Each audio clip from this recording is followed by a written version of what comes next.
Assalamualaikum warahmatullahi wabarakatuh, teman-teman semua. Bertemu kembali kita di video kali ini. Kita akan membahas tentang akuntansi perusahaan dagang. Di mana di video ini kita akan fokus membahas tentang laporan keuangan sistem perpetual. Kalau video sebelumnya itu membahas tentang jurnalnya, maka kali ini kita akan bahas tentang laporan keuangannya. Nah, sebelumnya kita akan bahas dulu tentang akun-akun yang ada di perusahaan dagang. Akun-akun yang ada di perusahaan dagang, tapi tidak ada di laporan keuangan perusahaan jasa. Yang pertama itu adalah untuk akun laporan posisi keuangan, ada akun persediaan. Nah, akun persediaan itu tidak ada di laporan keuangan perusahaan jasa. Kemudian untuk laporan laba ruginya sendiri, yaitu ada akun penjualan. Nah, akun penjualan ini eh, di perusahaan jasa dia hanya ada satu akun, yaitu akun pendapatan jasa. Sedangkan untuk akun pendapatan di perusahaan dagang itu ada akun pendapatan penjualan. Nah, ini adalah akun pendapatan penjualan yang berkaitan dengan kegiatan usaha jual belinya. Sedangkan ada akun pendapatan lain-lain itu ada lagi terpisah. Jadi dipisah antara akun pendapatan penjualan dengan akun pendapatan lain-lain. Kemudian ada akun beban pokok penjualan. Beban pokok penjualan ini adalah harga pokok dari barang yang diperjualbelikan tersebut. Kemudian ada akun beban pengiriman penjualan. Nah, ini adalah bentuk laporan laba rugi untuk perusahaan dagang. Ada dua metode untuk pembuatan laporan laba rugi dari perusahaan dagang ini. Yang pertama adalah metode tidak langsung. Yang kedua yaitu metode langsung. Nah, dalam pembuatan laporan laba rugi tidak langsung ini, di mana dihitung dulu berapa laba bruto, kemudian dikurangi dengan beban operasi, sehingga dapatlah laba operasi. Jadi yang dihitung di sini yang pertama adalah laba yang berkaitan dengan kegiatan operasinya si usaha tersebut. Kemudian baru ditambahkan dengan pendapatan atau beban lain-lain, barulah dapat laba bersih. Nah, kita lihat di sini untuk laba bruto itu diperoleh dari pendapatan penjualan.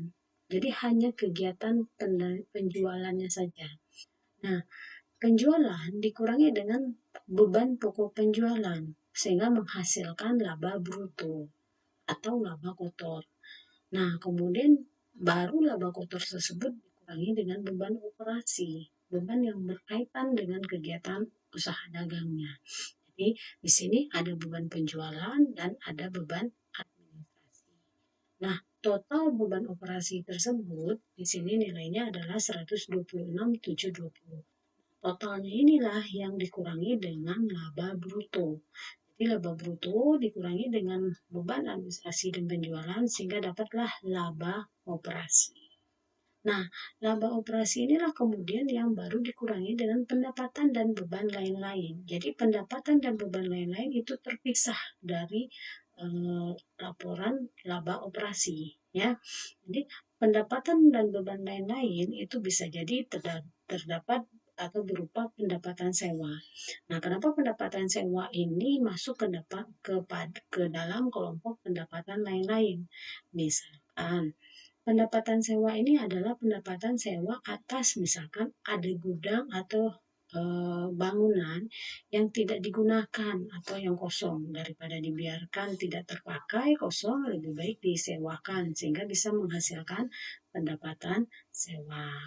Nah, karena tidak ada hubungannya dengan kegiatan operasionalnya, kegiatan jual belinya usaha ini, maka pendapatan sewa tersebut masuk kategori pendapatan lain-lain. Kemudian beban lain-lain. Beban lain-lain itu berupa beban bunga. Nah, laba operasi ditambahkan atau dikurangi dengan pendapatan dan beban lain-lain akan menghasilkan laba neto. Ya, akan menghasilkan di sini adalah laba neto. Nah, kemudian bentuk laporan laba rugi yang lainnya itu adalah laporan laba rugi metode langsung. Nah, kalau dalam laporan laba rugi langsung ini total keseluruhan pendapatan dijumlahkan dulu, ya. Jadi pendapatan penjualan, pendapatan sewa, atau pendapatan lain-lainnya itu dijumlahkan dulu semuanya sehingga dapatlah namanya total pendapatan atau jumlah pendapatan. Nah, jumlah pendapatan dikurangi dengan beban-beban. Bebannya ini itu adalah yang pertama beban pokok penjualan. Nah, kalau kita lihat dengan yang metode tidak langsung tadi, beban pokok penjualan itu dikurangi dengan beban dengan penjualan, ya. Penjualan dikurangi dengan beban pokok penjualan akan menghasilkan laba bruto. Tapi kalau di sini beban pokok penjualan itu digabung saja menjadi beban pokok penjualan dengan beban-beban yang lain. Begitu juga dengan beban bunga. Jadi dia tidak memisahkan antara kegiatan usaha utamanya dengan kegiatan lain-lainnya. Jadi makanya di sini sebenarnya total uh, beban lain-lainnya, bebannya ini sama saja sehingga menghasilkan laba netonya di sini adalah 130.650. Nah, kalau ingin menjabarkan beban penjualan ini dengan beban gaji, beban iklan, beban penyusutan juga bisa dijabarkan. Kebetulan di contoh ini dia dipisahkan, ya, digabung dalam beban penjualan saja. Nah, intinya yang membedakan itu adalah laporan metode langsung tidak ada perhitungan pendapatan atau laba bruto.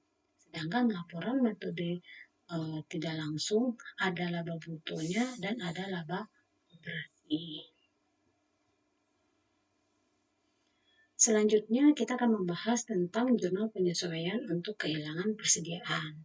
Nah, bisa saja ketika catatan akuntansi sudah dilakukan, kemudian akan dibandingkan nanti di akhir periode itu dengan akun atau perhitungan fisik persediaan. Nah, saldo akun persediaan atau catatan akuntansinya menunjukkan saldo dari akun persediaan tersebut adalah 72.650. Kemudian di akhir periode dilakukan perhitungan fisik atau stock of name, ya. Ternyata nilai persediaannya itu hanya sebesar 71.500.000. Nah, ada selisih atau ada kehilangan persediaan sebesar 1.150. Jadi di catatan akuntansinya hanya 72, di catatan akuntansi persediaan itu ada 72. Harusnya persediaan yang ada di gudang nilainya juga 72.650, tapi kenyataannya fisiknya yang ada di gudangnya hanya 71.500, ya. Jadi ada kehilangan persediaan sebesar 1.150. Nah, perhitungan fisik persediaan di akhir periode itulah yang dinamakan dengan stock of name. Nah, untuk mengembalikan atau untuk menyamakan kembali catatan persediaan akuntansi dengan perhitungan fisik di persediaan yang ada di gudang, maka kita harus melakukan jurnal adjustment atau jurnal penyesuaian. Kalau seandainya di sini, di contohnya ini, di mana ada persediaan yang hilang, di mana nilai persediaan fisiknya itu lebih sedikit, maka selisihnya itu akan dianggap sebagai kerugian. Dia akan menambahkan ke dalam beban pokok penjualan. Beban pokok penjualan posisinya ada di debit. Ketika dia bertambah, maka dia ada di debit.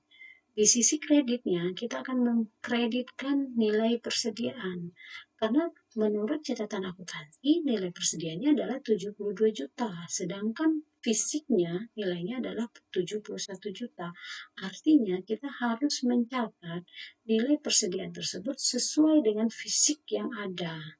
Jadi berarti nilai catatan akuntansi, nilai persediaan di catatan akuntansi harus kita kurangkan. Kalau persediaan berkurang, artinya dia harus dikreditkan. Sehingga jurnal untuk kehilangan persediaan ini kita buatnya adalah beban pokok penjualan pada persediaan sebesar nilai kehilangan. Selanjutnya adalah jurnal penutup. Jurnal penutup untuk perusahaan dagang itu hampir sama dengan jurnal penutup untuk perusahaan jasa, ya. Cuma di sini bedanya adalah ada pendapatan lain-lain. Nah, jurnal penutup di sini untuk pendapatan itu dijumlahkan dulu, ditotalkan dulu semua pendapatan. Jadi pendapatan tadi ada pendapatan penjualan, ada pendapatan sewa, kemudian ikhtisar, laba rugi. Nah, untuk beban juga sama saja dengan perusahaan jasa di mana ikhtisar laba rugi ada beban. Kemudian untuk laba atau ruginya sendiri juga sama, ikhtisar laba rugi pada modal, kemudian untuk penarikan modal pada ref. Jadi kalau untuk jurnal penutup tidak terlalu berbeda, hanya bedanya itu adalah di pendapatan. Pendapatannya itu dipisahkan antara pendapatan penjualan dengan pendapatan lain-lainnya. Oke, teman-teman, ini adalah akhir dari materi kita untuk perusahaan dagang dengan sistem perpetual. Di video berikutnya kita akan bertemu kembali dengan perusahaan dagang dengan sistem periodik. Semoga bermanfaat. Wassalamualaikum warahmatullahi wabarakatuh.